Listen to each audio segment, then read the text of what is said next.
Você já deve ter ouvido falar que o Brasil tá quebrado e que a culpa de tudo isso aí é do PT. Mas você se lembra de quando o PT governou o país? Nada a ver com esse Brasil de hoje. Os governos do PT geraram 20 milhões de empregos, aumentaram o salário mínimo como nunca, atraíram mais investimento internacional, fizeram o Brasil zerar a dívida externa, crescer, distribuir renda e se tornar a quinta maior economia do mundo. Era carro novo, fogão novo, geladeira nova, vida nova. Sem contar as reservas internacionais. Os governos do PT deixaram mais de 300 bilhões de dólares em caixa. É isso que tem evitado que o Brasil se afunde ainda mais. Então, toda vez que alguém falar foi o PT que quebrou o Brasil, não acredite. A verdade é que os governos do PT fizeram o Brasil crescer.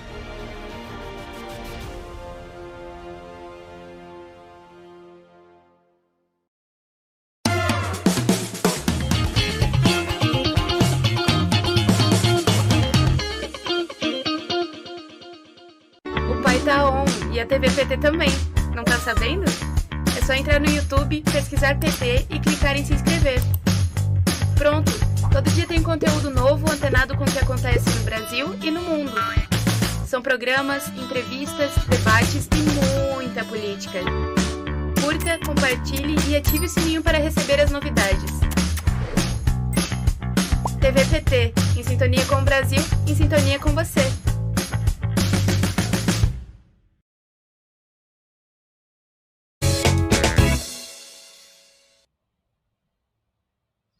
Boa tarde, minhas amigas e meus amigos da TV do Partido dos Trabalhadores.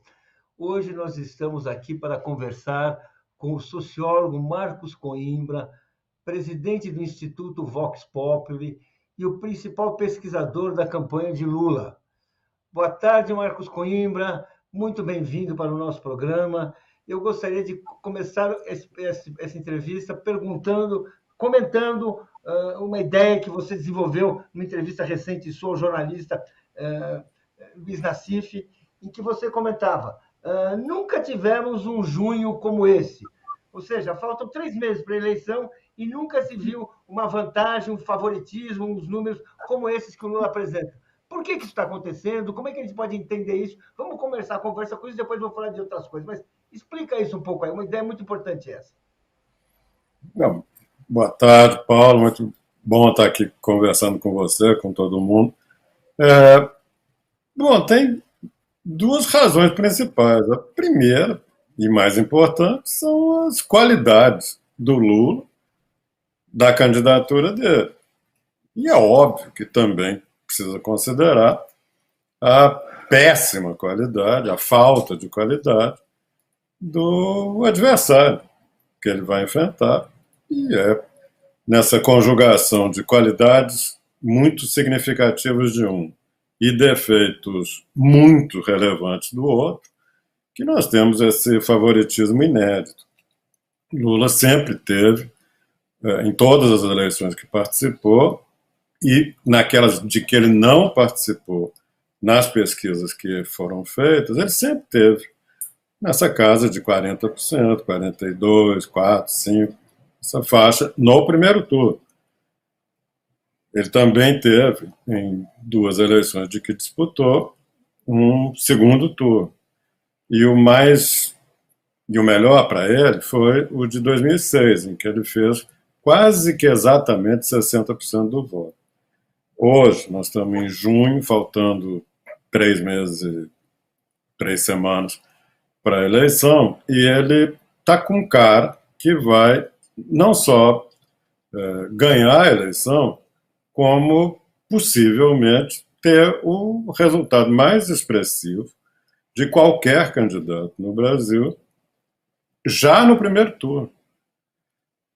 Vai confirmar ou não, isso é claro que ninguém tem bola de cristal, mas as pesquisas estão indicando que tem uma grande chance dele não apenas ganhar a eleição no dia 2, como também já no dia 2, no primeiro turno, fazer a melhor votação que qualquer candidato moderno no Brasil teve em eleições democráticas. Claro que não conta eleição de bico de pena lá na República Velha, não conta as eleições indiretas que os milicos fizeram na ditadura, mas nas eleições democráticas é bem possível que Lula estabeleça uma nova marca, passando de 60% já no primeiro. Nós vamos falar muito dessa campanha, da eleição do Lula.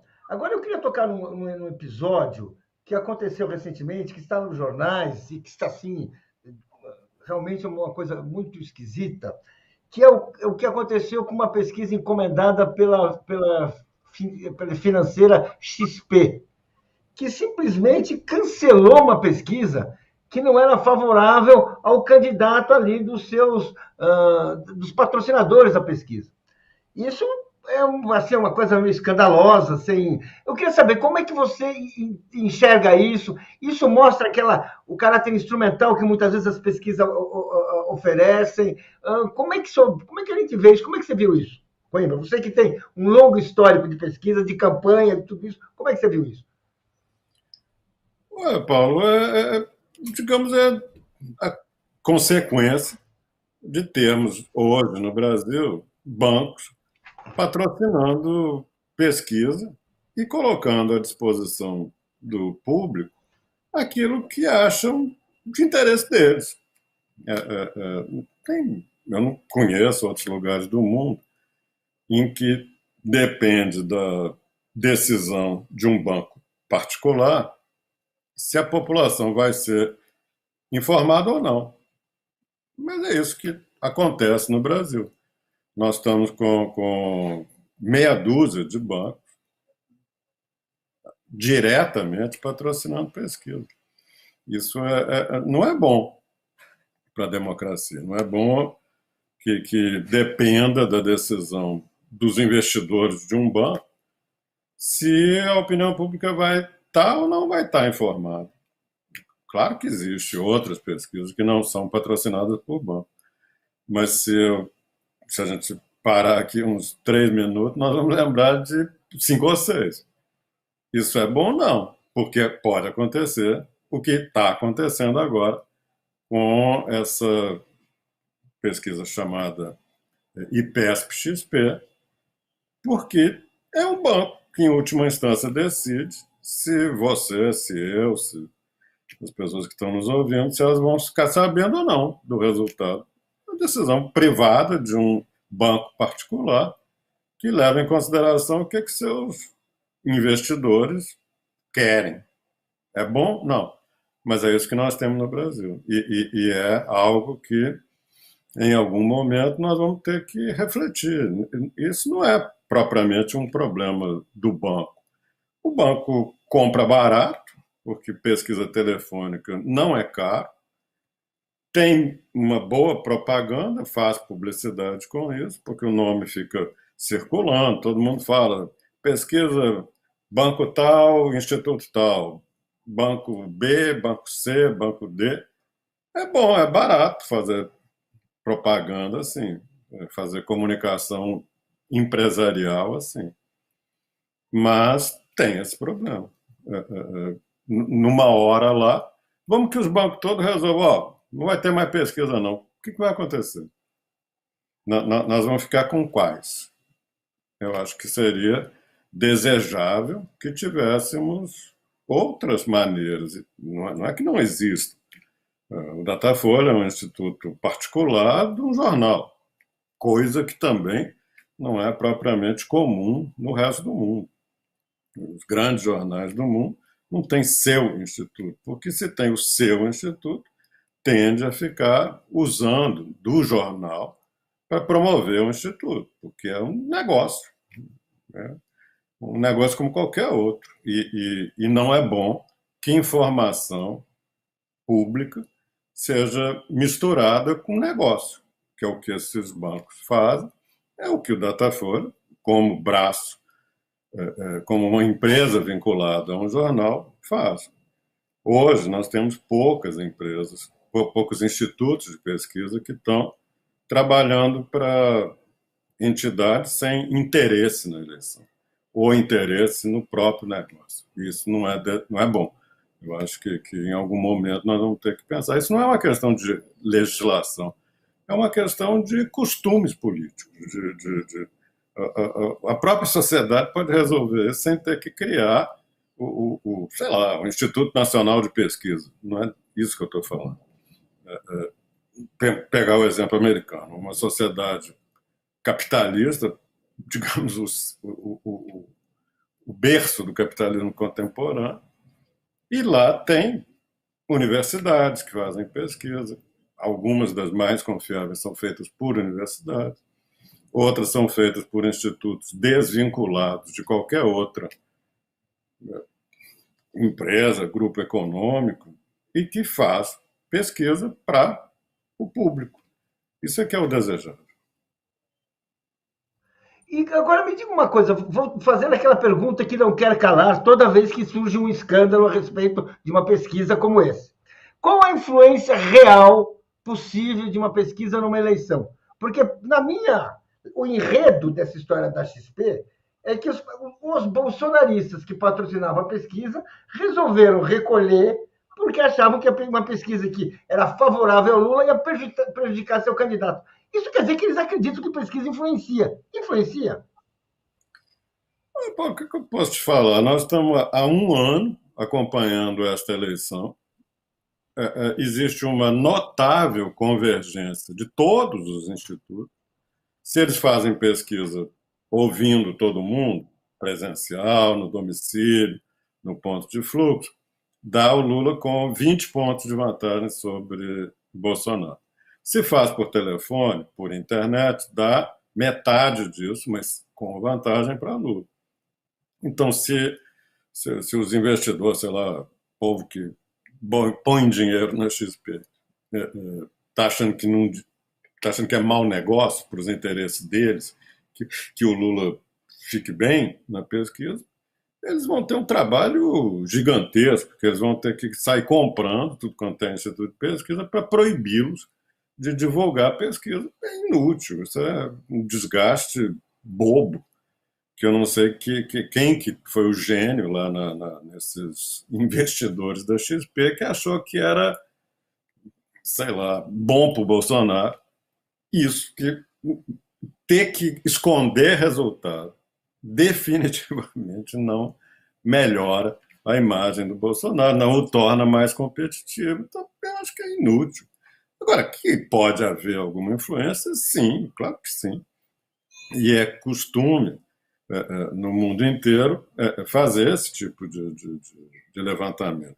E a conclusão é que quando você tem eleições, especialmente para cargos no legislativo, eleições proporcionais, a influência de pesquisa mostrando, olha, esse tem mais chance do que outro, e se você acha que determinada, sei lá, linha política é melhor, então pensa bem na hora que você for votar, porque você pode não eleger o sujeito que é, sei lá, mais próximo das suas ideias. Então, é possível que exista influência. Em eleições majoritárias, como, por exemplo, numa eleição presidencial, é bobo ficar achando que uma pesquisa que vai ser divulgada, sei lá, hoje, nós estamos em junho, início de junho, essa pesquisa vai influenciar o voto do cidadão no dia 2 de outubro. Isso é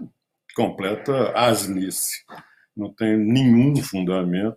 Nunca ninguém encontrou uma relação desse tipo. E, ao contrário, eu acho que é mais provável que essa decisão da XP, dos investidores da XP, se reflita negativamente no candidato que eles gostam, que é o Bolsonaro. Então, no fundo, foi um gesto bobo, inútil do ponto de vista do que eles, em tese, pretenderiam, e, ao contrário, pode até contribuir para, sei lá, desacreditar, desmoralizar o candidato deles, o seu Bolsonaro. Bem, vou ler uns comentários que estão chegando aqui no nosso chat. Agradeço essas contribuições. JJ, XP Investimentos agora é Chola Patriota. Rita Cinelatti, adoro as análises do Marcos Coimbra, olha aí, eu elogio a você, porque ele tem um histórico maior de acertos do que de erros. Boa tarde. Muito bem. Mais uma leitura aqui. Em primeiro lugar, eu confio de Elcio José Meirelles. Eu confio, em primeiro lugar, em Deus, paz. Em segundo lugar, nas pesquisas presenciais da Vox Populi. E no Datafolha, que há muitos anos vem prestando bem serviço. É isso. Bem, 3 comentários sobre pesquisa. Agora vamos voltar aí. Você acha que nós estamos para uma eleição já polarizada, já clara, e vai assim até o primeiro turno? Paulo, eu acho que nós estamos nessa eleição desde maio do ano passado, desde abril do ano passado, quando o Lula recuperou os direitos políticos e reocupou o lugar dele na política brasileira. Não vamos esquecer que em final de agosto de 2018, faltando 40 dias para a eleição do primeiro turno, Lula estava. Você estava pesquisando Datafolha, para não dizer que a pesquisa da nossa, do Datafolha, que não tem nenhum vínculo, que eu saiba, com o Partido dos Trabalhadores. Não que nós tenhamos vínculos, mas certamente temos uma clara preferência política pelo Partido dos Trabalhadores, pelo Lula, pela candidatura dele. Naquele agosto, final de agosto de 2018, Lula, numa pesquisa da Datafolha, estava com 39 e o Bolsonaro estava com 21. Do ponto de vista de pesquisa, significa, em poucas palavras, o seguinte: o Lula tinha o dobro do Bolsonaro, faltando 40 dias para a eleição, e ele estava preso. Ele já estava preso há 6 meses. E, no entanto, continuava com o dobro do Bolsonaro a 40 dias da eleição. Então, vamos combinar, vamos concordar que Lula começa com 40%, 42%, aquilo que eu estava falando mais cedo. Esse é o tamanho dele. Preso, ele tinha esse tamanho. Solto, é óbvio que ele tem daí para cima. E é assim que a eleição se arrumou lá em março do ano passado, abril do ano passado, mais corretamente, quando ele voltou para o páreo. Do outro lado, tem um cidadão que é o presidente da República. Por pior que seja, por mais lamentável que seja, ele é o presidente da República. E tem um lado na sociedade brasileira que não gosta do PT, não gosta do Lula, é minoritário, mas tem. E não é irrelevante, porque o melhor resultado que o Lula já teve, que foi em 2006, foi 40% não votando nele. Então, digamos que assim como Lula começa com alguma coisa como 40 e poucos por cento, e é assim que ele recomeçou quando voltou ao páreo, e do outro lado tem alguma coisa que está perto de 30%, que não gosta. Não necessariamente odeia, tem raiva, quer matar petista. Não, é normal. Assim como tem gente que gosta do Corinthians e gente que gosta do Palmeiras, sem que necessariamente, cada vez que um encontra o outro, eles tenham que se trucidar no meio da rua. Então tem gente que não gosta do PT. E essa gente que não gosta do PT também procura uma alternativa ao Lula, alguém que represente o lado dele. E o lado que é o oposto ao PT neste momento é ocupado por essa triste figura do Bolsonaro. Nas pesquisas, quando você pergunta para o povo que não vota no Lula, que vai votar no Bolsonaro, se acha o Bolsonaro bom presidente, se faz um bom governo, se tem uma boa política econômica, se foi competente na administração da pandemia, muita gente que vai votar no Bolsonaro acha ele um mau presidente, que é óbvio que é. Então seria extraordinário que todo mundo, esses 30 e poucos que o Bolsonaro tem, todo mundo achasse ele um estadista, um sujeito de alta qualidade moral, bem educado, representa bem o Brasil. Claro que tem muita gente do lado bolsonarista que sabe das gravíssimas limitações desse personagem. Todos os aspectos, moral, cultural, política, tudo. Então, mas ele é o atual presidente. E para quem quer derrotar o PT, ele é, até agora, o único desses candidatos de direita que nos 20 anos, desde 2002, conseguiu derrotar o PT. Do jeito que a gente sabe como foi, mas derrotou. Então o Bolsonaro tem uma credencial que é de ser o único cara que conseguiu derrotar o PT, desde 2002. Então, é irrelevante? Não, é relevante para muita gente.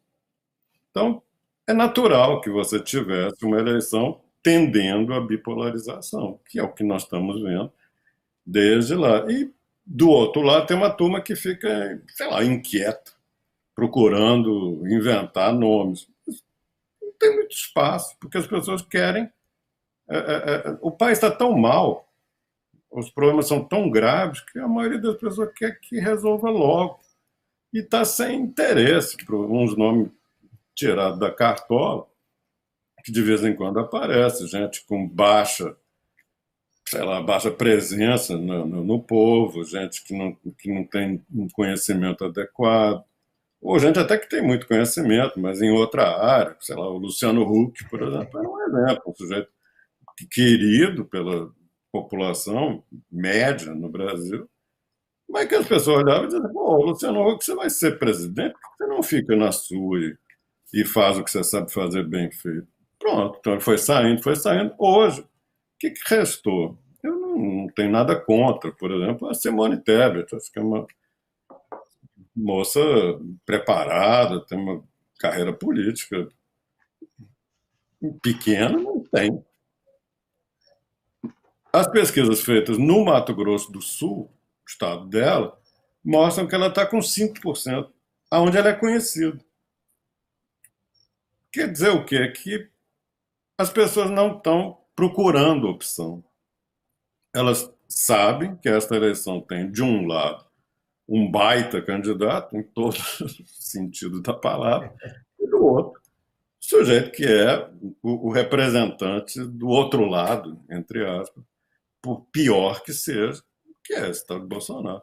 Então, não tem lugar, desde sempre, nós estamos sempre vendo Lula acima dos 40 e Bolsonaro na casa dos 30. Bolsonaro melhorou. A única razão que fez com que o Bolsonaro crescesse foi a saída do Moro. Tudo que ele faz, que ele fez, o dinheirão que eles torram, essa bandalheira de emenda parlamentar secreta, emenda de relator, essas picaretagens que eles arrumam com apoio, com ameaça de milico dar golpe, nada disso funcionou. A única auxílio emergencial, auxílio gás, auxílio qualquer um que eles inventam, nada fez com que Bolsonaro melhorasse. A única coisa que fez ele crescer foi o dia que o Moro saiu. Quando o Moro entrou, ele caiu. Quando o Moro saiu, ele recuperou os pontinhos que tinha. Então, agora Lula está visivelmente crescendo ainda. Se você tirar uma média dos resultados das pesquisas de março para cá, você vê Lula assumindo uma intenção de voto, na média das pesquisas, acima de 50% do Vale. E ele, em março, foi 51%, abril, 51%, maio, 52%, agora 53% para 54%. Ele está subindo e o Bolsonaro está... Ele teve uma outra injeçãozinha agora, quando o Dória saiu, ele também deu uma melhoradinha. Mas ele não consegue melhorar, porque ele não consegue convencer as pessoas de que ele é um bom presidente. Ele só consegue crescer quando simplifica para o eleitor de direita. Ele diz assim, ó, agora não tem mais Moro. Pronto, aí ele vai para o Bolsonaro. Agora não tem mais Dória. Ele vai para o Bolsonaro. Mas é tão pouca gente. A soma de todos os outros, na média das pesquisas, sabe quanto que está dando? 5. Todos. Não, menos o Ciro. O Ciro não cai, mas também não sobe. E tem mais chance de perder do que de crescer. Tem mais chance de diminuir do que de crescer, porque metade, na verdade, mais da metade do eleitorado do Ciro já resolveu que vai votar no Lula no segundo turno e não está muito certo de se vai votar mesmo no Ciro no primeiro. Então, o horizonte hoje é Lula já passando dos 50%, é isso que todas as pesquisas bem feitas estão mostrando, é o Lula acima de 50%, e o Bolsonaro crescendo um solucinho agora com a saída do Dória, como tinha tido um soluço um pouco mais audível quando o Moro saiu. É isso. Bolsonaro ele é um candidato tão ruim que ele não pega. Sabe, às vezes você compra uma planta na loja de planta e você põe adubo, você rega, você cuida direito da planta, mas ela não desenvolve. A muda é ruim. A planta tem um defeito de, sei lá, genético e ela não cresce. Quem conhece planta, às vezes já viu isso. A planta parece que vai dar certo, mas não dá. É o caso do Bolsonaro. Não adianta regar, não adianta botar dinheiro, não adianta ameaçar, não adianta fazer motociata, carrociata, aviãociata. Ele pode fazer o que ele quiser, que ele não cresce. A única coisa que faz ele crescer é tirar os outros candidatos de direita e só fica ele. É isso que está acontecendo. E vai acontecer. Embora não tenha mais muito candidato de direita para sair, né? Fora, né? Caracteristicamente de direita, está acabando, né? Estão acabando já, né? Por isso é que ele parou de crescer. E o Lula continua a crescer porque tem gente indecisa, tem gente que estava pensando em branco e nulo, tem gente que começa a dizer assim, sabe o que mais? Vamos resolver logo essa eleição, porque o Brasil precisa de resolver seus problemas. Nós não podemos ficar do jeito que nós estamos. Eu queria perguntar, você está ouvindo você falar, você parece que está enxergando muito uma decisão em primeiro turno. Lula chegando em 50, bem, 50, gente, é primeiro turno, né? 50% mais um é primeiro turno. Você está enxergando mesmo uma vitória em primeiro turno, assim, como você falou, talvez maior que a do Fernando Henrique. Você já falou. É isso que você está enxergando, uma vitória dessa? Você acha que a tendência é essa? Pode não ocorrer, ninguém aqui tem bola de cristal, mas você acha que estamos indo para isso aí? Estamos claramente, desde o início deste ano para cá, todos os sinais são de que, por um conjunto de fatores, nós estamos indo para uma eleição com 2 candidatos remanescentes, e esses 2 candidatos, a distância entre o primeiro e o segundo, está cada vez está se estabilizando, às vezes cresce. Eu não sei o que vai acontecer agora, porque você tem razão, como os candidatos de direita estão acabando, de onde que o Bolsonaro vai crescer?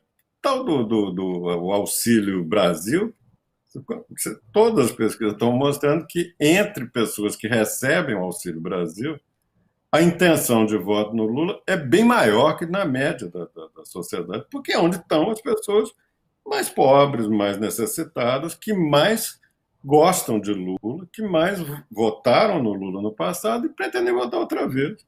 Então não adianta ele gastar bilhões e bilhões e bilhões para tentar se eleger, porque o povo que recebe o auxílio gosta do Lula. O que ele pode fazer? Nada.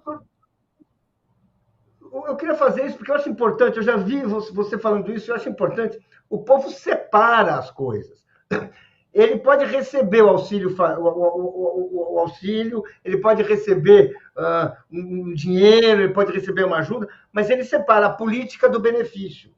Por exemplo, esse benefício não compra votos. O eleitor ele não está vendendo seu voto assim, não é um exercício que o eleitor brasileiro faz, vender votos. Ele não está no mercado procurando benefício para trocar pelo voto. Ele tem, vamos chamar, uma convicção, uma visão política. Ele é mais politizado do que muitas pessoas pensam, é isso? É isso. Acho que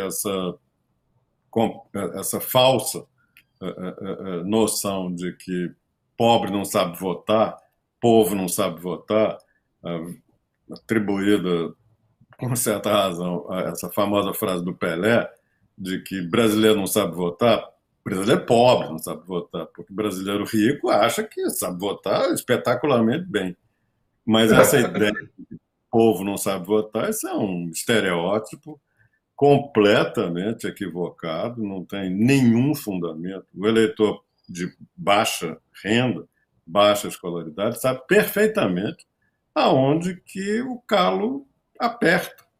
Porque mais do que qualquer pessoa, é muito importante para essa família, para essa pessoa, que tenha um bom governo. Porque quem precisa de saúde pública, educação pública, apoio do governo, habitação, para tudo, são as pessoas mais pobres. E elas procuram escolher com muito critério. Agora, é possível manipular a informação. Isso aconteceu abundantemente na eleição de 18. E tem gente que liderança de determinadas igrejas, donos de empresas de comunicação que deveriam ter um papel de esclarecimento, de aumento da informação, frequentemente deturpam. Mas isso é outro problema, porque se nós tivermos que olhar para as pessoas mais pobres, no Brasil, elas têm perfeita consciência de que Lula foi um bom presidente para elas. Não é porque ninguém acha que Lula é um santo, ninguém.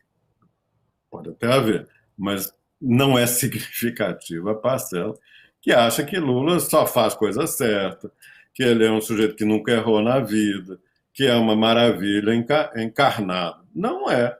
As pessoas sabem que houve problemas, tem coisa que não foi feita no governo do PT, tem coisa que houve erros que foram cometidos.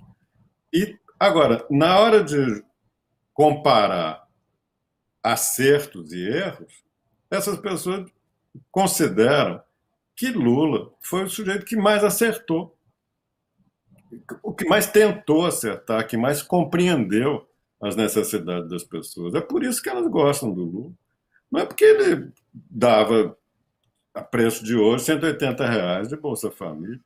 Se fosse isso, o Bolsonaro estava arrebentando a boca do balão. E ele não está. E quando a gente vai lá, pergunta em pesquisa, você acha que o Auxílio Brasil é melhor ou pior que o Bolsa Família?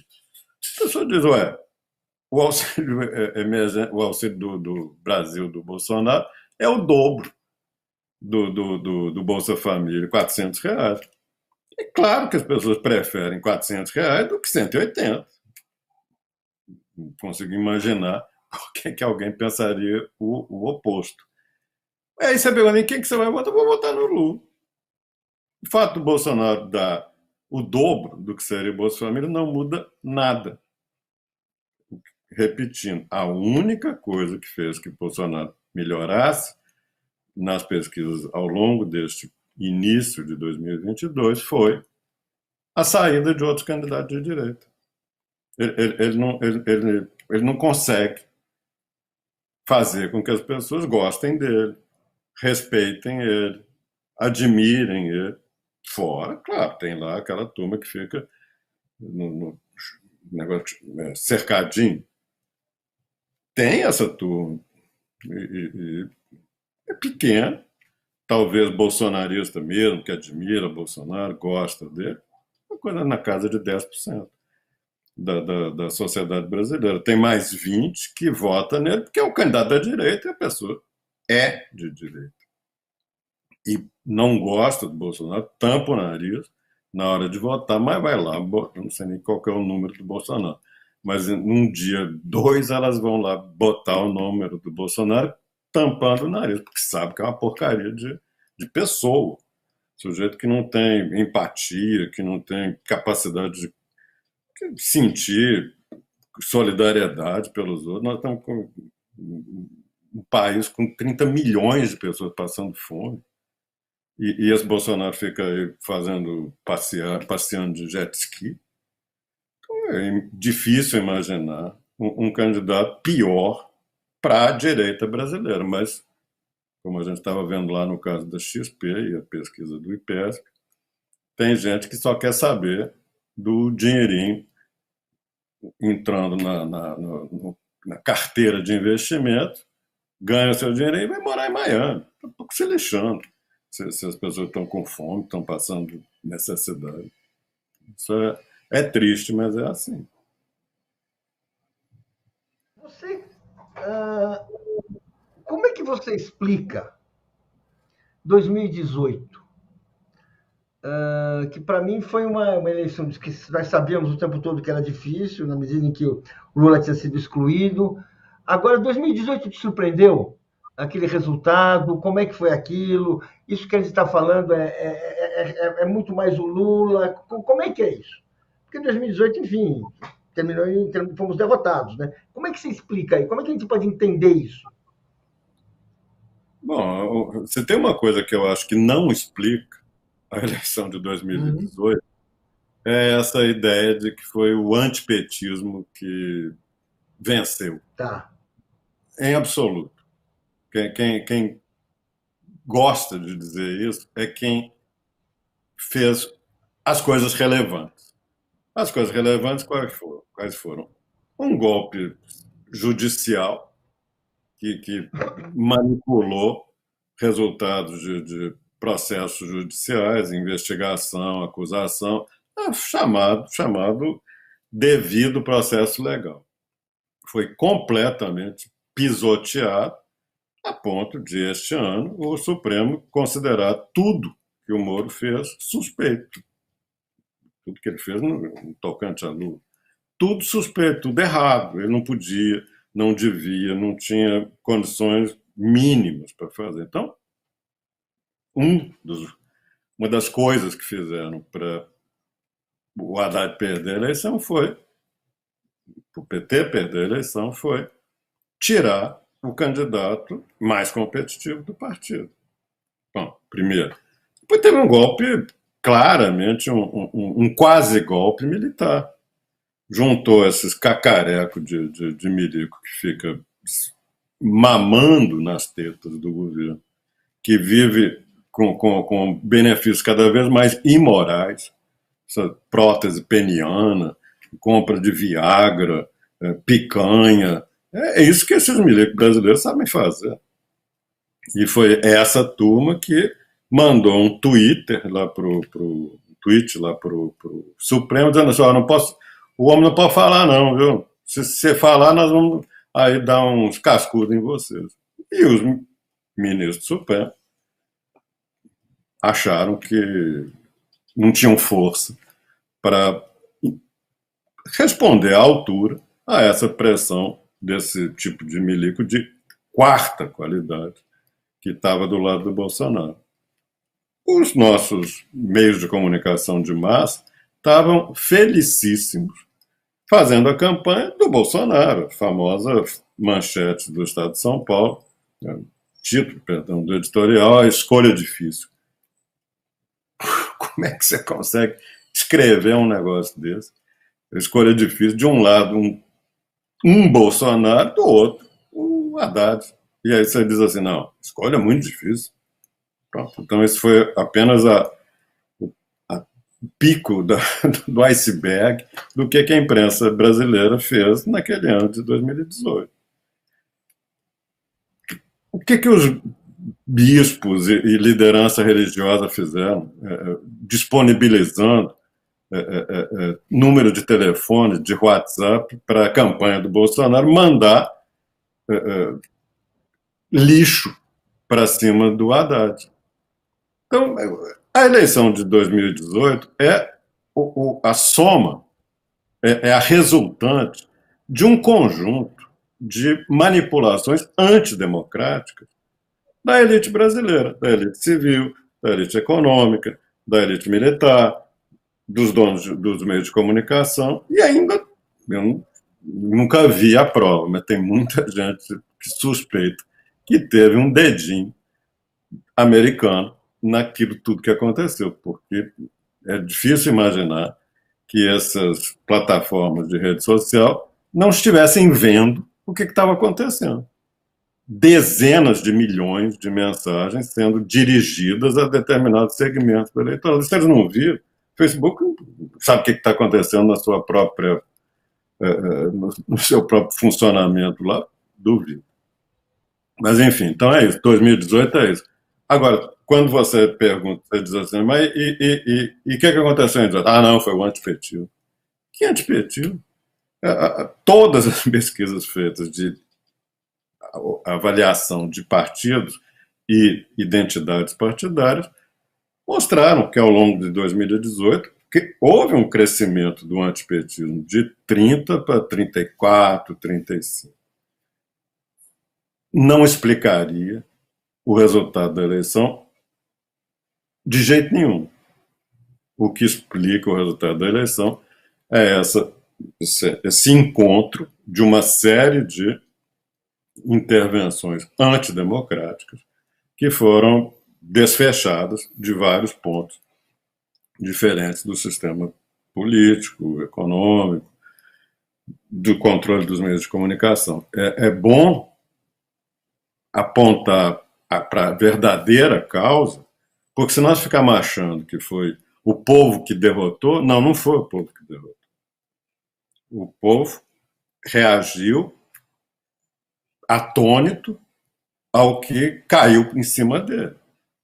Então, nós precisamos entender o que aconteceu lá para não achar que... para não deixar que aconteça de novo.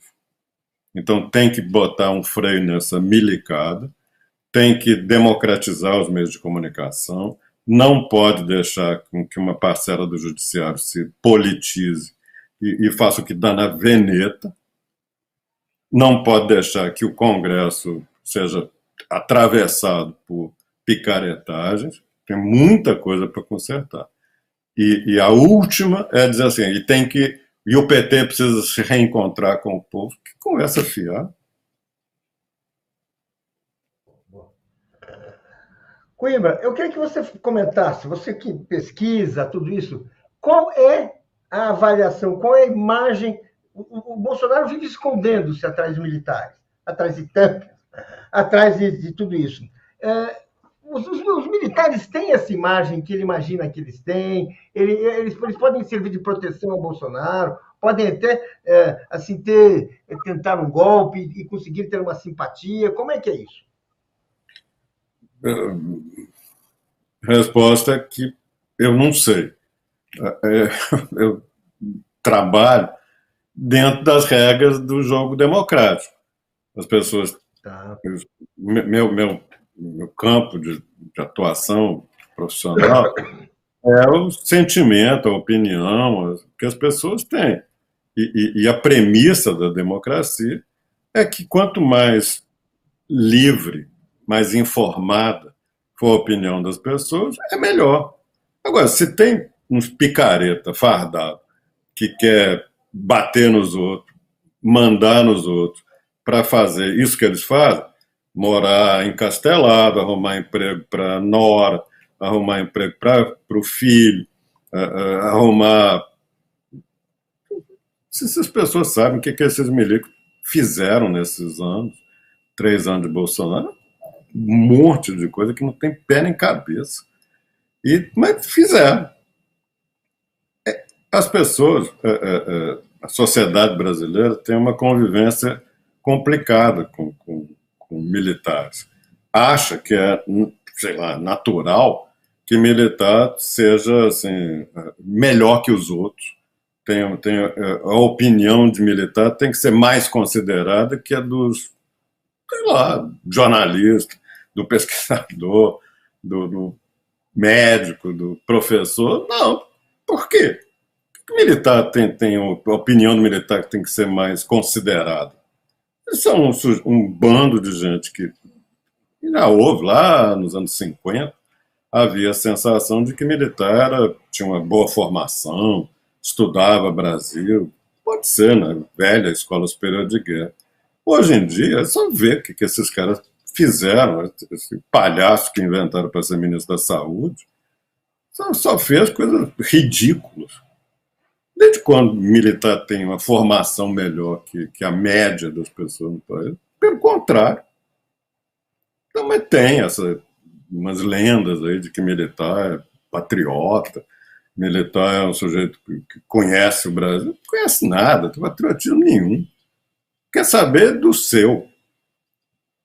Então, é claro que esse é um desafio para a democracia no Brasil, botar os militares no seu lugar.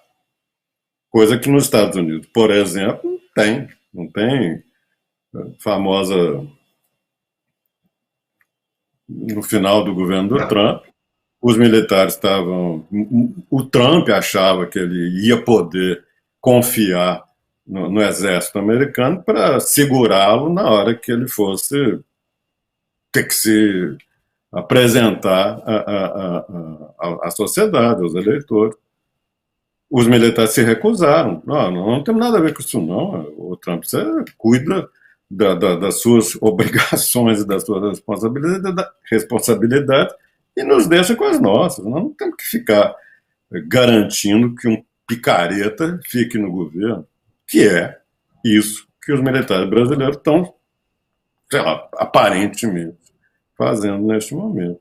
Eu acho que Lula ganhando a eleição, isso não é uma tarefa do Lula, é uma obrigação nossa como país que quer ser civilizado, quer ser uma sociedade organizada, não pode ficar parecendo um milico, aquela coisa ridícula de 7 de setembro do ano passado, uns ferro velho soltando fumaça, passando na frente do Palácio Planalto, coisa mais desse ridículo que a gente já viu. E como é que você pode querer que uma categoria profissional, igual qualquer outra, acha que pode ficar passeando de tanque, soltando fumaça na frente do Palácio Planalto para assustar o Congresso?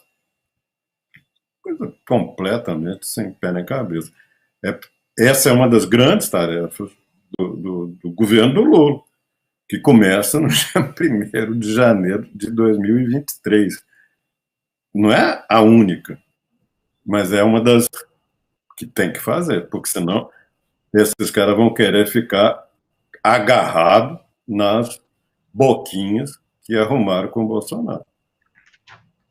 Você acredita, uma pergunta que o povo brasileiro, a maioria dos brasileiros, em convicções democráticas, eles acreditam nos valores da democracia, acreditam naqueles direitos que a gente aprende na escola. O povo brasileiro tem essa formação? Para as pesquisas, para as entrevistas que você faz, que quando você faz pesquisa, você está testando respostas, né?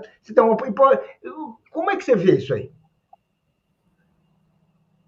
Paulo, eu acho que nós já tivemos. Nós somos um país com uma história democrática epidérmica.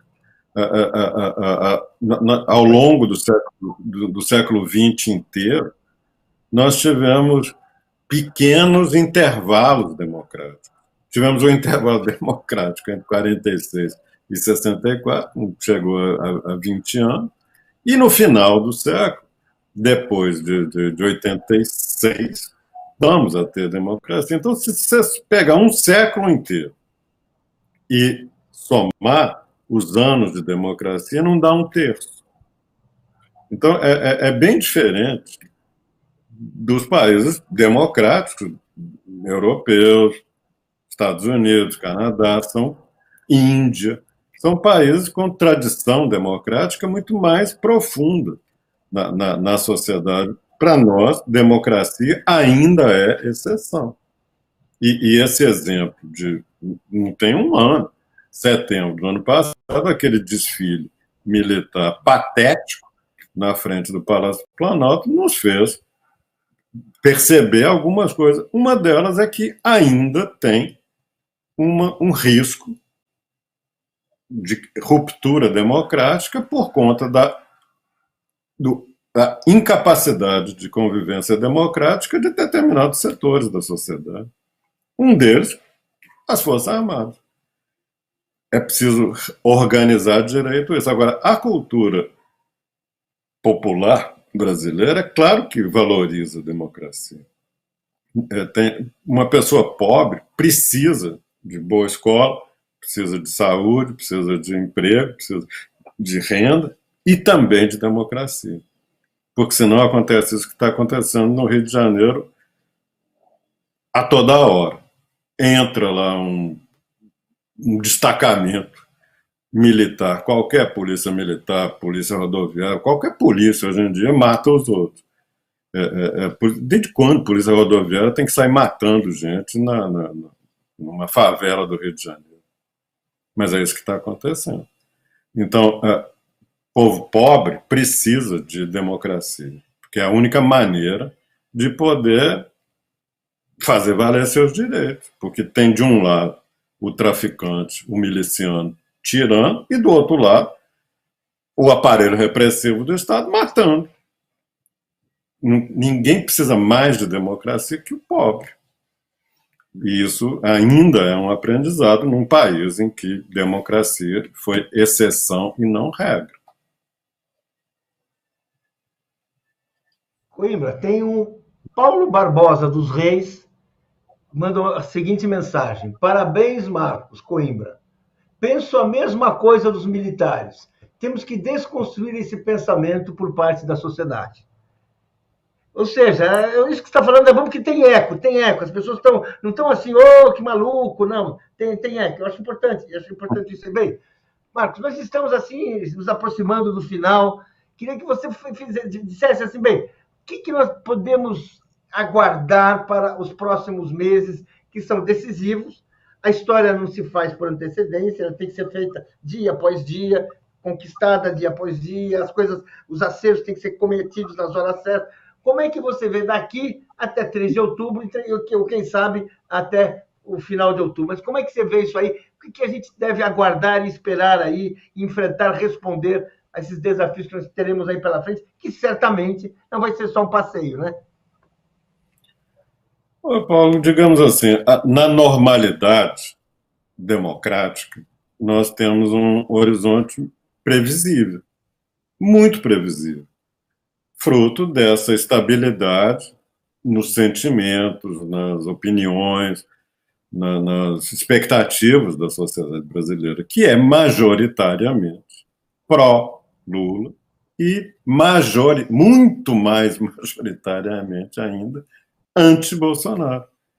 A conjugação disso, de um cara querido e respeitado, e de um lado, e do outro lado, um sujeito mal avaliado e de maus bofes, o caminho natural na normalidade democrática, os dois se enfrentam e o Lula ganha do Bolsonaro. Muito provavelmente, ainda já no dia 1º, e muito provavelmente com uma grande vantagem.